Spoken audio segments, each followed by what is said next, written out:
Hello, everyone.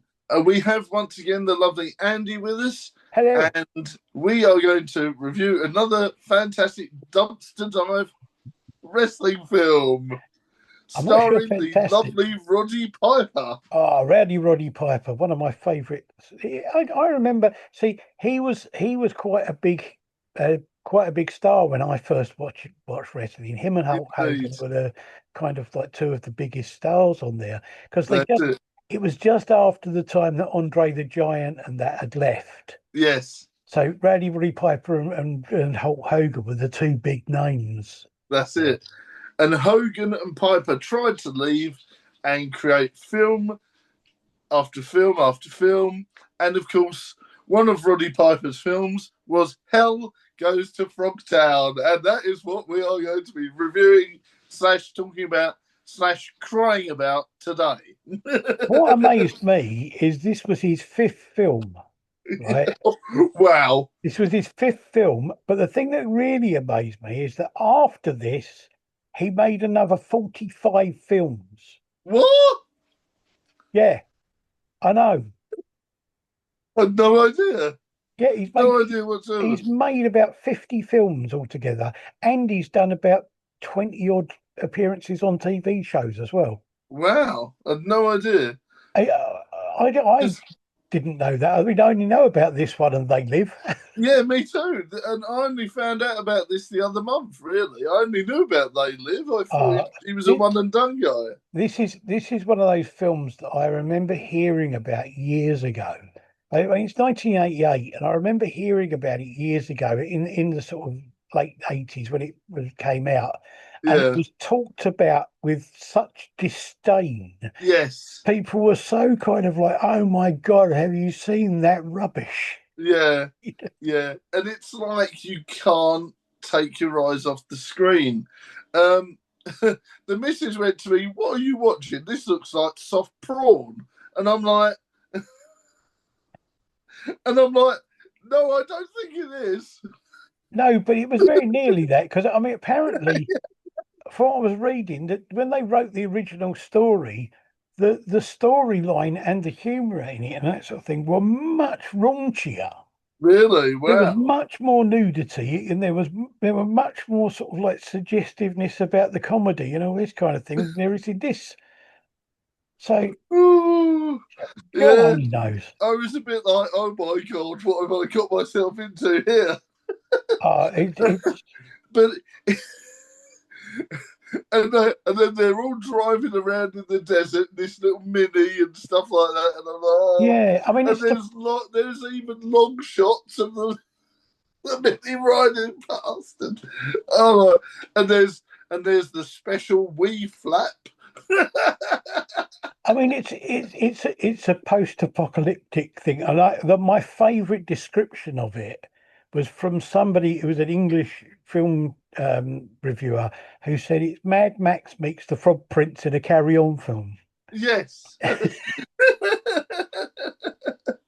Well, I'd say it was more Confessions of a Window Cleaner, but that's more of a niche explanation. Yeah, it is like Carry On Camping meets Mad Max. Oh, yeah.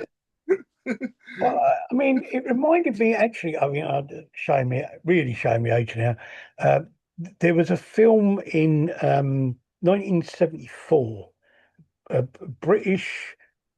Well, 90, no, hang on. 1971, there was a a British Australian film, comedy film called Percy, Right. Okay. right? And it was about a bloke who has an accident and has to have a transplant, so he gets a new appendage, which Okay. he Right. calls Percy. Right. In 1974, they made a sequel to it called Percy's Progress, which was about the fact that this guy, because he'd had this operation, had become the only fertile man left on the planet. Right. Okay. Ah. And so he had to go around impregnating people. Right. Okay. And it kind of reminded me of that. Yes. There's definite vibes on that, isn't it? Where he's literally like super fertile, but it suits Roddy Piper's sort of like, I'm the best. I'm going to beat everyone.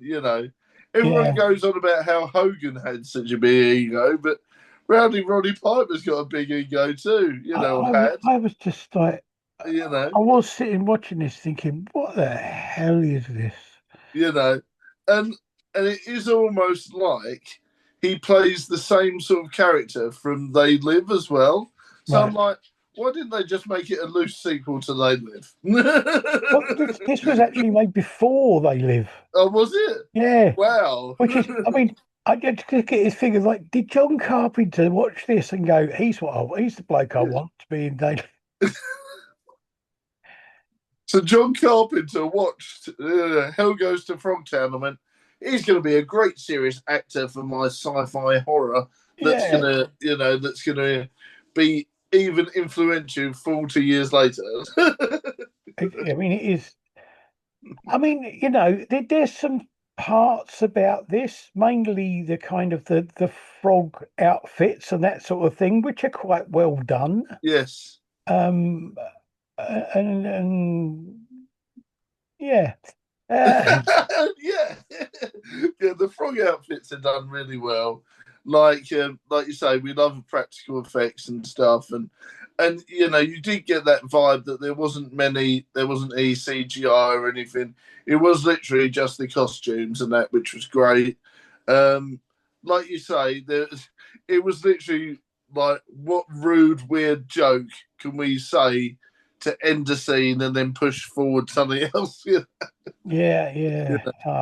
I mean, the fact that there was a torture scene where he's literally getting his willy zapped for a good 5 minutes was hilarious. Yeah, yes, it was. It was. There were some funny bits in it. I must admit, some bits that actually made me laugh. Yeah, yeah. But interestingly, it was things that got me, which is like the fact that the woman who plays the I don't know, was she a doctor or what she was, that Yeah, went yes, the with doctor, him, yeah. who Yeah. went with him and for some bizarre reason kept trying to get her clothes off, even though she didn't like the idea of doing nude scenes. Bizarre. But the thing that got me was that she was in Conan the Barbarian and Red Sonja as well. Really? Okay. Did not know that. Oh, well. So that was a bit like odd, very odd. And the lady with the short hair, was she in a Bond film? Because I got that vibe. When you see I don't know. I don't know who she was, but yeah, it's a to be honest, the only other person, well, the only other two people I know in it is a guy called Rory Calhoun, who was a film star in the 1950s, who played the old timer in it. Oh, right, he played the miner, yeah. Yeah, and as I say, he was quite a big name in sort of westerns and that sort of thing in the 1950s. So how they roped him into it, I don't know. And there was a guy called Julius LaFleur, who apparently, Right. I think he played the frog commander or something like that. Okay, yeah. But he started off as a stuntman. He was in Return of the Jedi and Silver Bullet and Monster Squad and loads of films like that. So, and then he's in this, and you kind of go, how Yeah. bizarre. I do wonder if this was one of those films where it sounded better on paper, and then they're like, it's all about the apocalypse. There's mutants and all this sort of stuff, and it's going to have, it's going to be quite serious. Well, I mean, I must admit, I've got to say that the thing that got me about it when I was looking up stuff about the film was the fact that apparently when it was originally budgeted, it was budgeted for 3 million, and Okay. then it was dropped to 1 million. Wow. So they cut the budget by 2/3. Wow. But then to be able to do all those effects with 1 million, that was good. Oh yeah, no, I agree. And I mean, when I was reading about that, it was saying that it was shot over 19 days. Oh, right. But Really apparently, quick the then. bloke who wrote it said he wrote it in a week, which doesn't surprise me, to be honest. No, it doesn't surprise me at all. Uh, And it's like the end of it as well is very kind of like you almost wanted it when he delivers his last lines at the end. You almost expect to hear a wah wah wah sort of behind, Yeah, but yeah, it's so corny. yeah. It's like, and she's like, "Oh, maybe we can have a sabbatical and go on holiday." And he's like, "Yeah." And then he realised he's got to impregnate a, a car full of ladies beforehand. So he's a bit like, "Oh my god." Oh But dear. he, And there, so there's some, the jokes obviously are very painful. Some of them work these days, and some are very painful. yeah, Like, you know, so it is one of these films where you have to have an open sense of humour, and sort of really just let go of all, your thoughts and feelings about modern culture and just go in for the ride. Because some of it is quite offensive these days. yeah. You've got bag over the head of women jokes, and you got Wilfred jokes, you got penis jokes, you got all sorts of weird and wonderful jokes that are deemed very inappropriate these days. So just go into it with an eye open, really. Yeah, no, I agree. I was I was interested to see that apparently Rowdy Roddy Piper wasn't the first choice. Really? But no, apparently originally he wanted a guy called Tim Thomason, Oh, who apparently was on TV a lot in the 70s and that sort of. But the only films that I know him from, he was in the film of Iron Eagle, which is a sort of American Air Force. okay. And there's a series of films called Trancers. And I think there's 10 of them altogether. Wow. And Okay. he was in those. I mean, most of those were straight to videos, but yeah. So they're the only thing I know him for. But it was originally written with him in mind, but he wouldn't do it. The film company said they wanted Daniel Stern. Everybody will know Daniel Stern because Daniel Stern was the second housebreaker in Home Alone, Oh, okay. the tall, thin one. Oh, That's Daniel Stern. right. Okay. So the film company wanted him to play it, Right. and it ended up bizarrely between Rowdy Roddy Piper and Ed Marinaro. And the only thing I know Ed Marinaro from is that he was in Hill Street Blues. Oh, okay. Yeah. Which No, I is think, like a really weird sort of like group of people to be choosing from. yeah. I think Rowdy Roddy Piper was the best because his dry sense of humour Yeah, and the ability to chew up the scenery did work. it did, and it was just, but it is just kind of like I don't know. The more I watched it, the more I was thinking, what the hell is this? Why am I? Yeah. How did this get made? Why did it get made? And who thought up this idea? And the interesting thing is, there were two sequels. Was there? There was a direct sequel to this. Yeah. Don't ask me. Without Roddy Piper, Okay. there was a direct sequel. Did it have the Then- girls in it or not? no, it was a different. It was kind of set in the same time with the same character, but it was not really anything to do with the first film. It just had the same sort of people in it, and that's sort of like set after the apocalypse. But then there was a third film which was absolutely nothing to do with either of the other two, Oh, okay. apart from the fact that it had ninja frogs in it. Oh, weird. Yeah, but Yeah. if ever a film I have seen, if ever I've seen a film where I can honestly say, hand on heart, it neither deserved nor needed a sequel. Yes. I'm not. That was definitely happy as it was. They killed the leader. They all run off into the sunset, and they were happy. And Rowdy Roddy Piper impregnated 1,000 women. I mean, he does a couple of good fight scenes in it where he's wrestling Yes. with the frog leader and that sort of thing. But Yeah, and that sort of thing. Yeah, and there's some great, like the weird scene where he's like hung up and stuff. That was pretty fun to watch. And his sense of humor does add to it. Like, I really do think him as a person. Like you are literally just getting.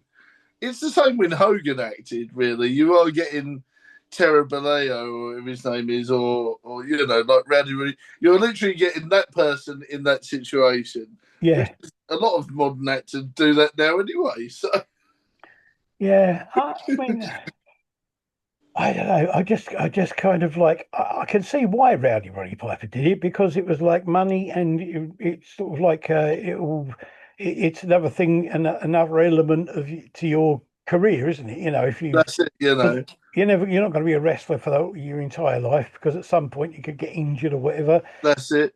I mean, and not being funny, that was 3 weeks off, so they probably just gave him a. I'm not too sure on the timelining of it. We'll have to look it up, but they probably just wrote him off the show for a few weeks, and he went up, filmed that, and then he's back. You go, oh, back, Yeah, yeah, because it was only a very short space of time. So you know, but like you say, even now, you've got some of the stars like Roman Reigns and that who are in the new Street Fighter film, and only took a few weeks off, and then they were back. yeah, yeah. So I think it depends on how they work the film. Yeah, I know. I mean, it's. I can see why he did it, and fair play to him. But I just don't. It's not a good film.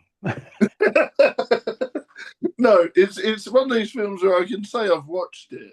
I'm, You I'm know, glad. like I'm glad to be able to say that I finally got around to watching it yeah, because I've heard so much about it. it's along the lines of if you talk to me about it, it's along the lines of Hannibal Holocaust or Hannibal Holocaust. I spit on your grave and hell goes to Frogtown.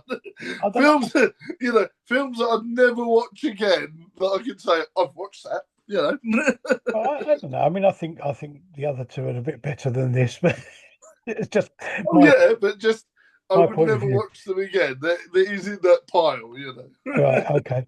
Uh, the other thing is little bit of snippet of trivia, which is that the rocks that Rowdy Roddy Piper and the Frog Leader fight they're on when they're fighting are the same rocks that were used in Star Trek, the original Star Trek series, oh, when Kirk is fighting the Gorn, oh, okay. lizard-headed sort of alien. I'll have to tell the missus that because she loves a bit of Star Trek. Yeah. That's mind you, that was used. I think they used those in one of the Bill and Ted films as well. Oh, It's exactly the same rocks then as well. oh, okay. That's interesting. Yeah. Oh, Kind of that's an interesting bit of trivia. Huh? standard place to film in America. Well, looks of it. Yeah. Also, another bit of trivia, not connected in with Piper himself, but his daughter. She's actually part of the SLAP championships right now. All right. Yeah, so she's like gearing up for that, and she's won quite a few of those. Have you seen those where they professionally like do the I, whacking? I have seen some footage of them. I don't understand it, but I have seen footage of them. It's a bizarre idea. I'd never quite understood why you would do Yeah, but yeah, his daughter is part of the professional slap championships. it. So part of the American slap team. Yes, yes, yes. Now, I could be crude here and say about being a bunch of slappers, but Oh God. I'm far too good for that. Yes, well, this is why I didn't say that joke either. I was like, nope, reserve yourself. Yes, but no, I mean, Hell Goes to Frogtown. When it finished, I was thinking, well, that's over, but I wasn't thinking it in a like, my God, why did I have to sit through that? Yeah, it, It was all it, right. it's good bad. It's good, but it's one of these Hmm. things where it's definitely good bad. Yes, You know, when it's so bad, it's good. that's it. It sort of reverses itself around. But Yeah, yeah, would I watch it again? Probably not. probably What not. about you? I mean, it's one of those films I might watch again if I was. We used to have a thing where every now and again, where I would get together with like 5 or 6 friends, and we would sit down with a few beers and some snacks and just go, right, let's watch an awful film just for a laugh. I might watch it for that. Yes, that would be the occasion, I Just think. because then you could have a collective thing of everybody laughing at it and taking the mickey out of it. Yes, definitely. That sounds like a good idea.